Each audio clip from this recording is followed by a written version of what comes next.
Welcome to our channel. Don't forget to subscribe. Before we start, just a heads up that all the images in this channel video are just illustrations. Prophet Ibrahim, Abraham. Description of Abraham and his family. Some of the people of the book stated that his name was Abraham ibn Tariq, ibn Nahur, ibn Saraf, ibn Ragu, ibn Falai, ibn Ahayr, ibn Shali, ibn Arfkshand, ibn Sam, ibn Noah. They said that when Tariq was 75 years old, he had Abraham, Nahur, Noah, and Haran. Haran had a son named Lot. They also said that Abraham was the middle child and that Haran died in the lifetime of his father in the land where he was born, the land of the Chaldeans, Al-Khaldanin, also known as Babylonia. At that time some people worshipped idols of stone and wood. Others worshipped the planets, stars, sun and moon. Still others worshipped their kings and rulers. Abraham was born into that atmosphere, into a typical family of that ancient time. The head of the family was not even an ordinary idolater, but was one who totally rejected Allah and who used to make the idols with his own hands.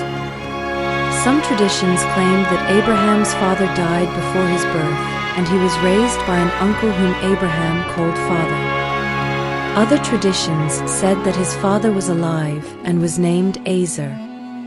Into that family Abraham was born, destined to stand against his own family, against the entire system of his community. In brief, he stood against all kinds of polytheism. Abraham's childhood. He was endowed with spiritual understanding from an early age. Allah enlightened his heart and mind, gave him wisdom from childhood. Allah the Almighty stated, Indeed we bestowed aforetime on Abraham his portion of guidance, and we were well acquainted with him, as to his belief in the oneness of Allah, etc. Chapter 21:51. During his early childhood Abraham realized that his father made strange statues. One day, he asked him about what it was he made. His father replied that he made statues of gods. Abraham was astonished and he spontaneously rejected the idea. Being a child, he played with such statues sitting on their backs as people sit on the backs of donkeys and mules. One day his father saw him riding the statue of Marduk and he became furious. He ordered his son not to play with it again. Abraham asked, What is this statue, father? It has big ears, bigger than ours. His father answered, It is Marduk, the god of gods, son. These big ears show his deep knowledge. This made Abraham laugh. He was only 7 years old at that time. Abraham's hatred for idols. Years passed and Abraham grew. Since his childhood his heart had been full of hatred for these idols. He could not understand how a sane person could make a statue and then worship what he had made. He noticed that these idols did not eat, drink or talk, and they could not even turn themselves right side up if someone turned them upside down. How, then, could people believe that such statues could harm or benefit them? Abraham's people had a big temple full of idols, in the middle of which was a niche accommodating the biggest gods, which was of different kinds, qualities, and shapes. Abraham, who used to go to the temple with his father when he was a child, greatly despised all that wood and stone. What surprised him was the way his people behaved when they entered the temple. They bowed and started to cry, begging and imploring their gods for help as if the idols could hear or understand these requests. At first, such a sight seemed funny to Abraham, but later he began to feel angry. Was it not astonishing that all those people could be deceived? What added to the problem was that his father wanted him to be a priest when he was grown. He wanted nothing more from his son than that he revere those statues, yet Abraham never stopped displaying his hatred and disdain of them. Abraham discovers Allah. One night Abraham left his house to go to a mountain. He walked alone in the dark until he chose a cave in the mountain, where he sat resting his back against its wall. He looked at the sky. He had hardly seen it when he remembered that he was looking at planets and stars, which were worshipped by some people on earth. His young heart was filled with tremendous pain. He considered what was beyond the moon, the stars and the planets, idest Allah, and was astonished that these celestial bodies were worshipped by men, when they had been created to worship and obey their Creator, appearing and disappearing at His command. Abraham reasons with celestial worshippers. Abraham addressed his people who worshipped celestial bodies as Almighty Allah revealed. Thus did we show Abraham the kingdom of the heavens and the earth, that he be one of those who have faith and certainty. When the night covered him over with darkness, he saw a star. He said, This is my Lord. But when it set, he said, I like not that those who set. When he saw the moon rising up, he said, This is my Lord. But when it set, he said, Unless my Lord guides me, I shall surely be among the erring people. When he saw the sun rising up, he said, This is my Lord, this is greater. But when it set, he said, O my people, I am indeed free from all that you join as partners in worship with Allah. Verily, I have turned my face towards Him who has created the heavens and the earth. Hanifan, Islamic monotheism, idest. Worshipping none but Allah alone, and I am not of the al-mushrikeen, those who worship others besides Allah. His people disputed with him. He said, Do you dispute with me concerning Allah while He has guided me, and I fear not those whom you associate with Allah in worship? Nothing can happen to me, except when my Lord, Allah, wills something. My Lord comprehends in His knowledge all things. Will you not then remember? And how should I fear those whom you associate in worship with Allah, though they can neither benefit nor harm, while you fear not that you have joined in worship with Allah things for which He has not sent down to you any authority? So which of the two parties has more right to be in security? If you but know. It is those who believe in the oneness of Allah and worship none but Him alone, and confuse not their belief with zulm, wrong, idest. By worshipping others besides Allah, for them only there is security, and they are the guided. And that was our proof which we gave Abraham against his people. We raise whom we will in degrees. Certainly your Lord is all-wise, all-knowing. Chapter 6:75-83 Qur'an. In that debate, Abraham clarified to his people that these celestial bodies do not serve as deities and cannot be worshipped as partners with Allah the Almighty. Indeed, these bodies are created things, fashioned, controlled, managed and made to serve. They appear sometimes and disappear at others, going out of sight from our world. However, Allah the Almighty does not lose sight of anything, and nothing can be hidden from Him. He is without end, everlasting without disappearance. There is no other deity but Allah. Abraham made clear to them, first that the celestial bodies are unworthy of worship, and second that they are among the signs of Allah. Al-Mikti Allah commanded. And from among His signs are the night and the day, and the sun and the moon. Prostrate not to the sun nor to the moon, but prostrate to Allah who created them if you really worship Him. Chapter 41:37. Abraham's reasoning helped to reveal the truth, and then the conflict between him and his people began, for the worshippers of the stars and planets did not stand mute. They began arguing and threatening Abraham. Abraham replied, Do you dispute with me concerning Allah while He has guided me, and I fear not those whom you associate with Allah in worship. Nothing can happen to me except when my Lord, Allah, wills something. My Lord comprehends in His knowledge all things. Will you not then remember? How should I fear those whom you associate in worship with Allah, though they can neither benefit or harm, while you fear not that you have joined in worship with Allah things for which He has not sent down to you any authority?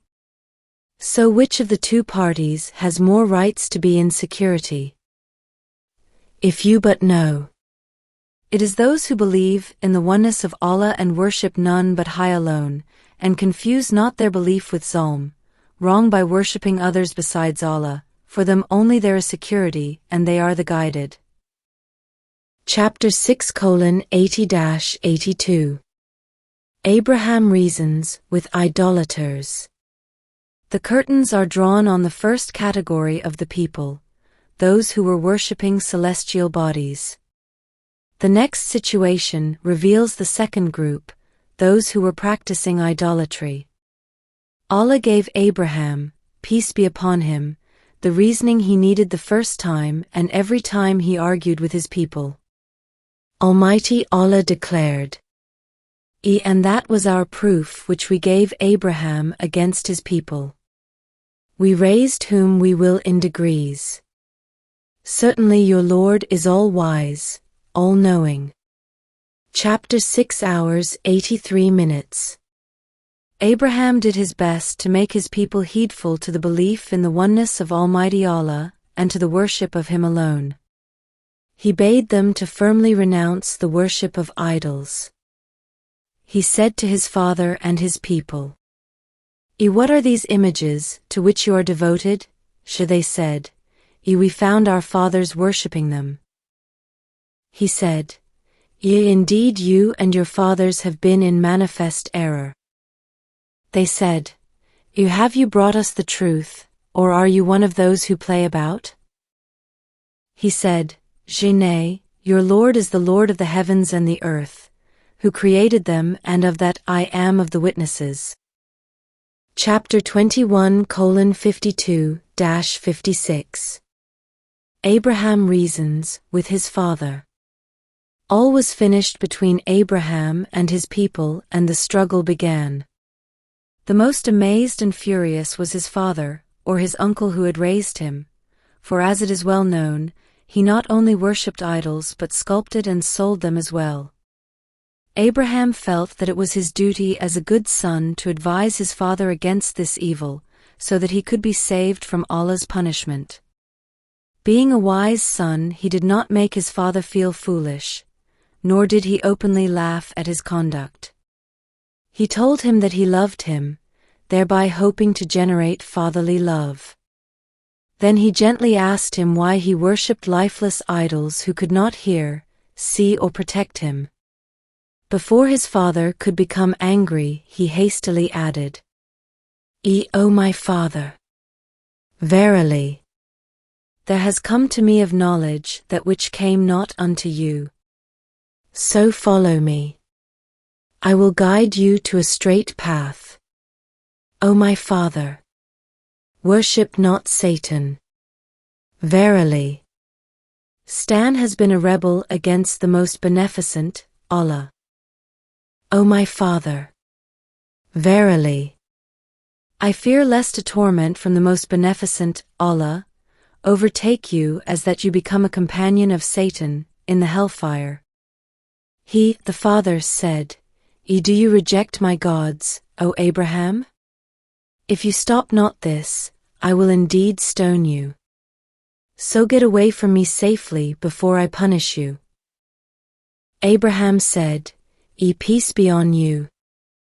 I will ask forgiveness of my Lord for you. Verily, He is unto me, ever most gracious. And I shall turn away from you and from those whom you invoke besides Allah. Chapter 19:43-48 Abraham debates with the idolaters. His father's harsh treatment did not stop Abraham from delivering the message of truth.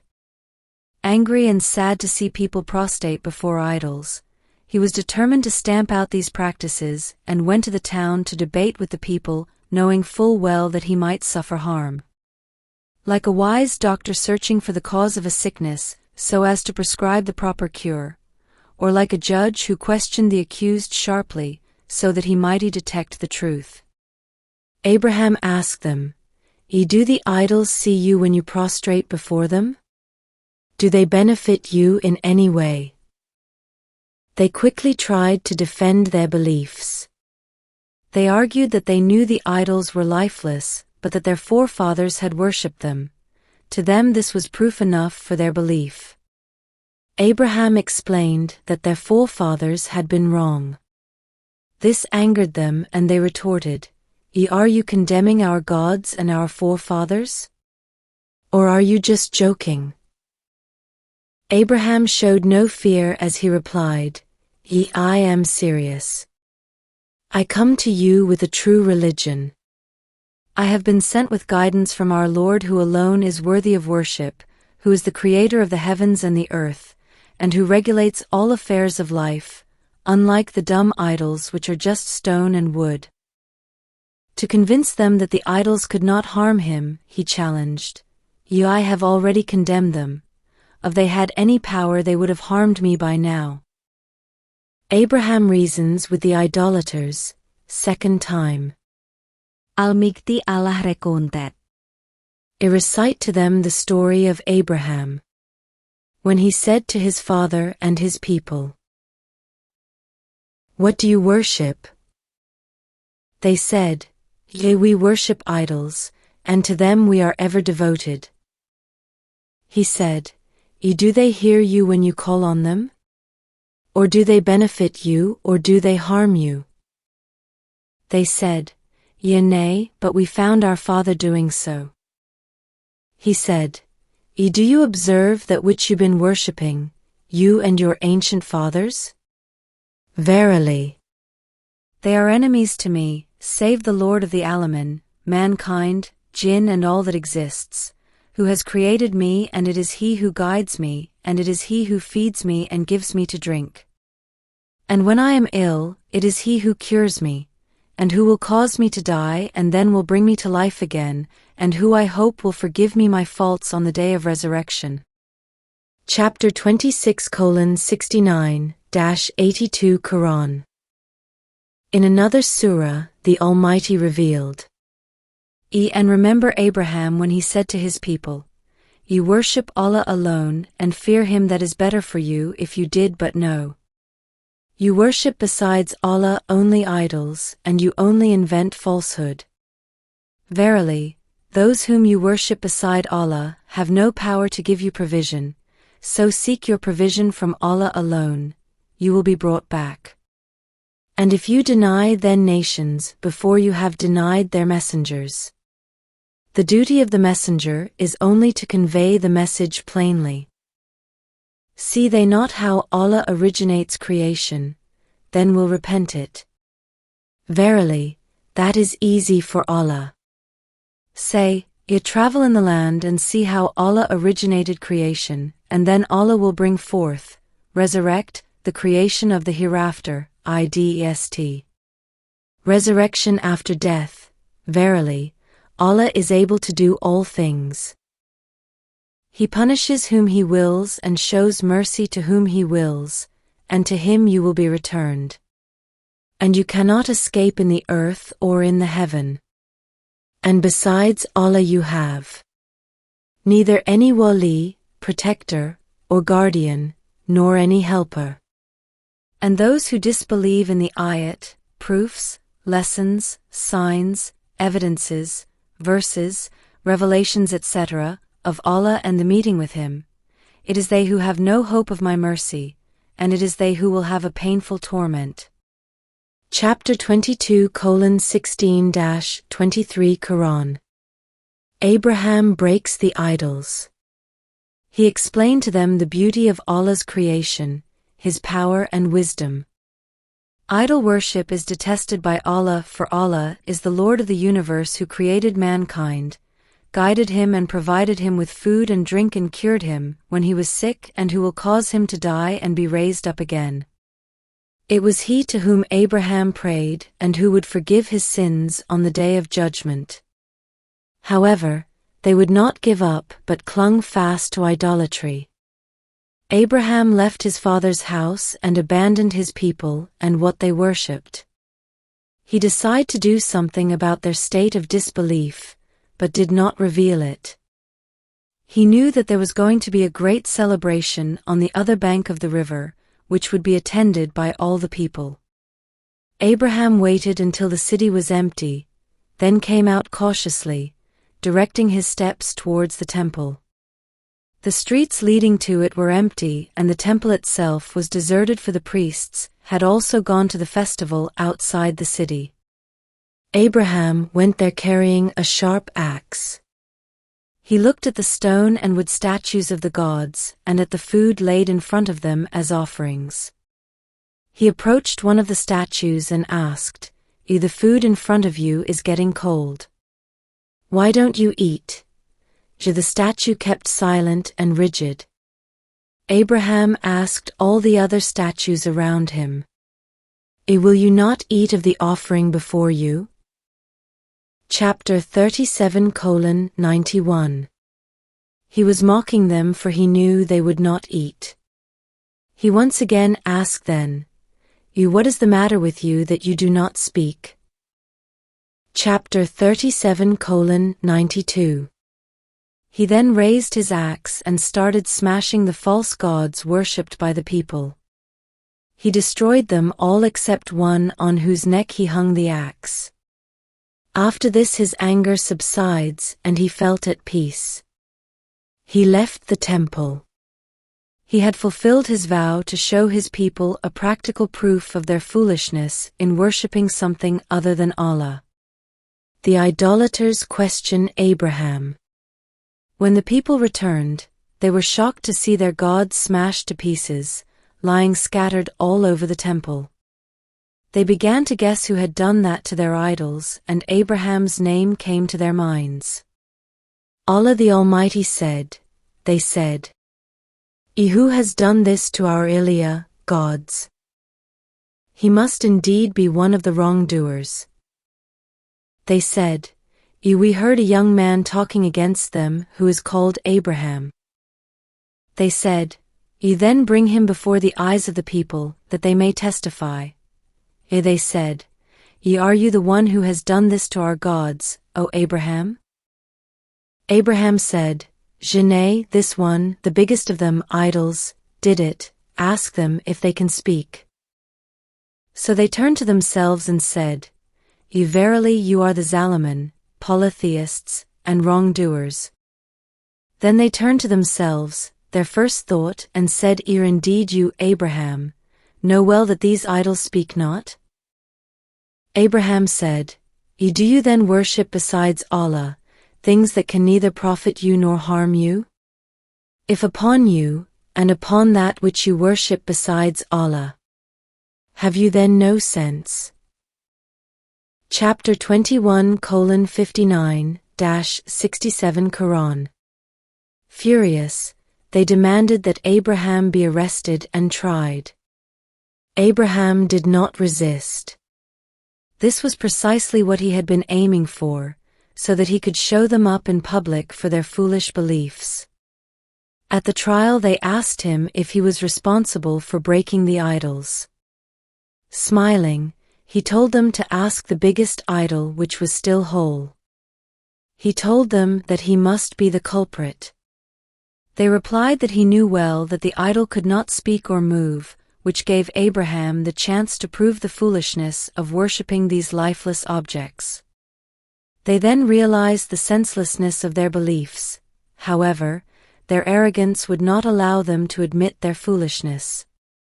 All they could do was to use their power of authority, as tyrants usually do, to punish Abraham. They kept him in chains and planned their revenge. The idolaters tried to burn Abraham. Anger was burning in their hearts. They decided to throw Abraham into the biggest fire they could build. All the citizens were ordered to gather wood as a service to their gods. Ignorant, sick women vowed that if they were cured they would donate so much wood to burn Abraham. For several days they collected fuel. They dug a deep pit, filled it with firewood and ignited it. They brought a catapult with which to cast Abraham into the fire. Abraham was put on the catapult, his hands and feet were tied.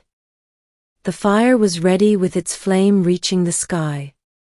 The people stood away from the pit because of the great heat.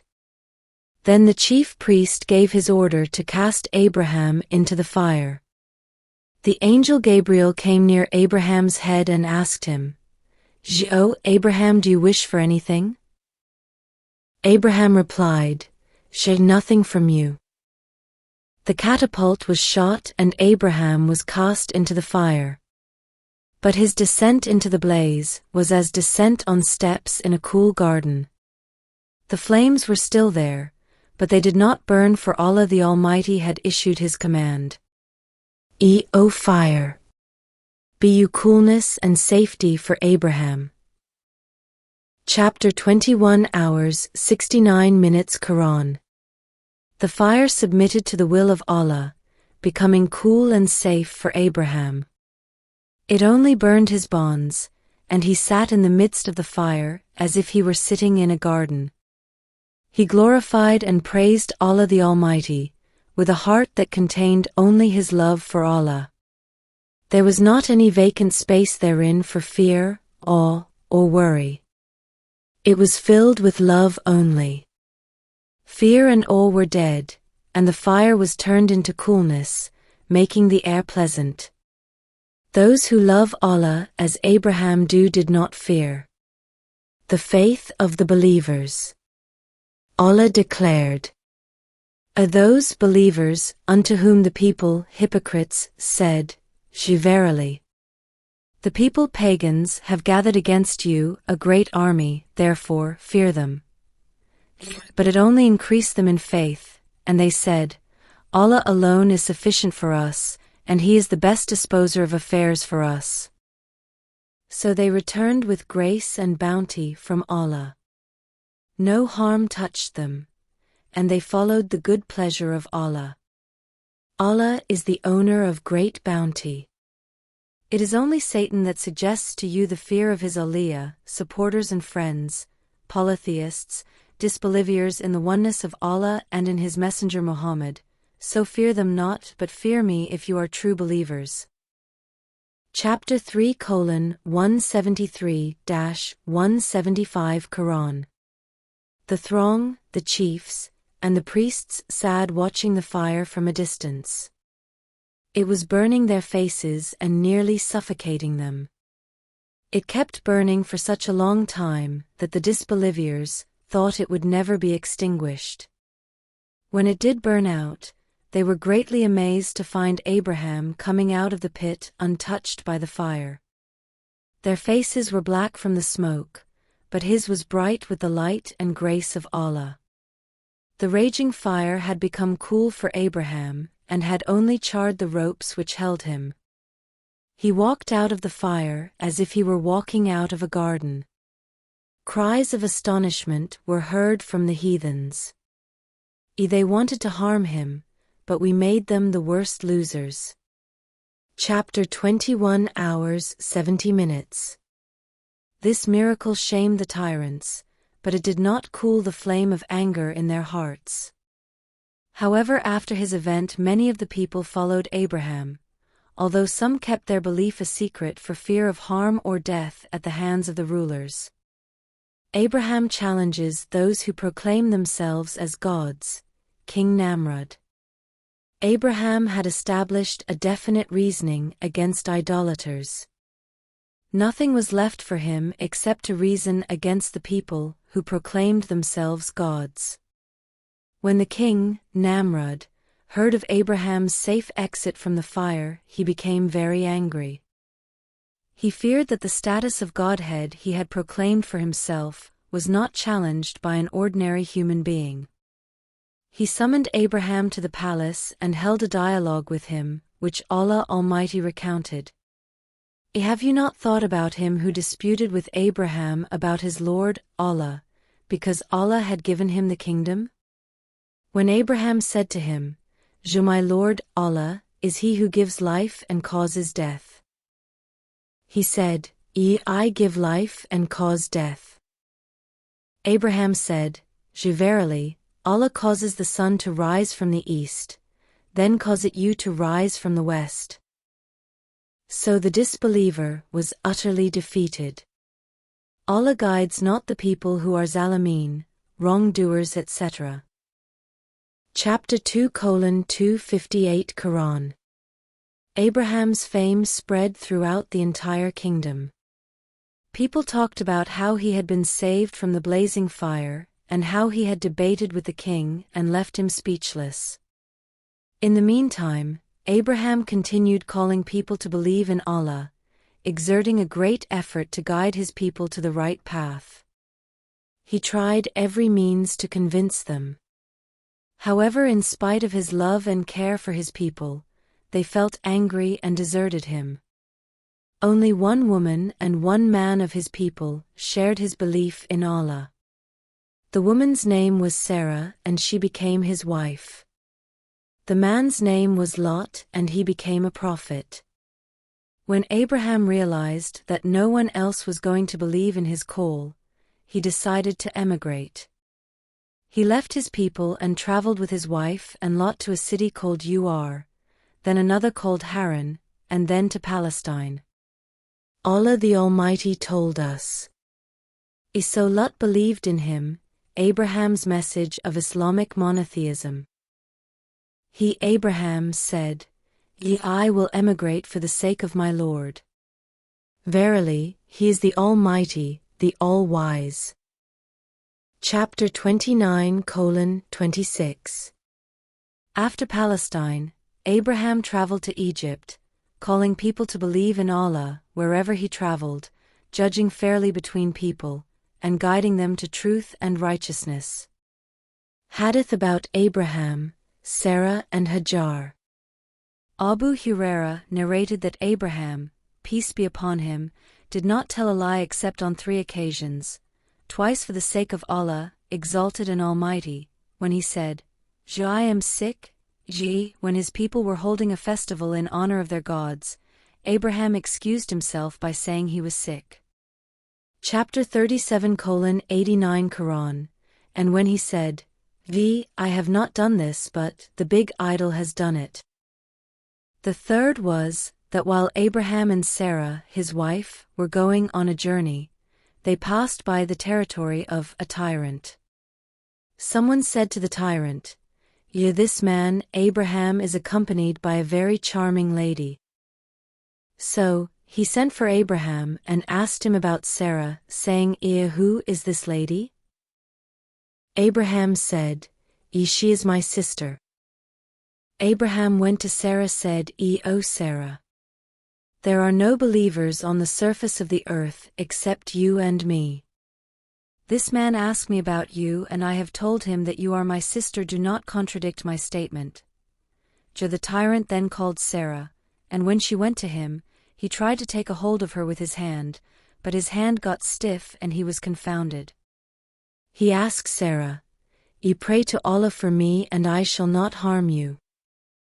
So Sarah asked Allah to cure him and he got cured. He tried to take hold of her for the second time, but his hand got as stiff as or stiffer than before, and he was more confounded. He again requested Sarah, Pray to Allah for me, and I will not harm you. Sarah asked Allah to again, and he became all right. He then called one of his guards who had brought her and said, You have not brought me a human being, but have brought me a devil. The tyrant then gave Hajar as a maid servant to Sarah. Abraham, gesturing with his hand, asked, What has happened? She replied, Allah has spoiled the evil plot of the infidel or immoral person and gave me Hajar for service. Abu Huraira then addressed his listeners saying, that Hajar was your mother, O Bani Ma is Sama, Arab, the descendants of Ishmael, Hajar's son. Hajar and Sarah. Abraham's wife Sarah was sterile. She had been given an Egyptian woman Hajar as a servant. Abraham had aged and his hair was gray, and after many years spent in calling people to Allah, Sarah thought she and Abraham were lonely because she could not have a child. Therefore, she offered her husband her servant Hajar in marriage.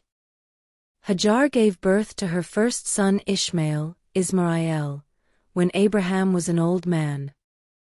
Abraham questions resurrection.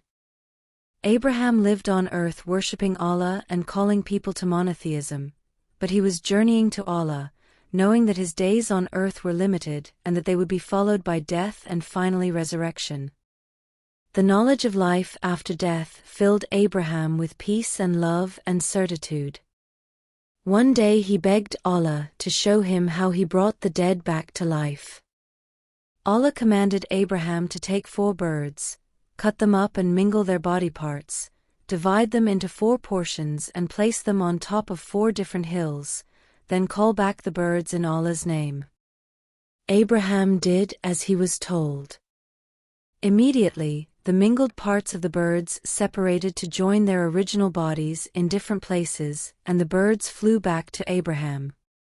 Almighty Allah revealed, I remember when Abraham said, My Lord, show me how you give life to the dead.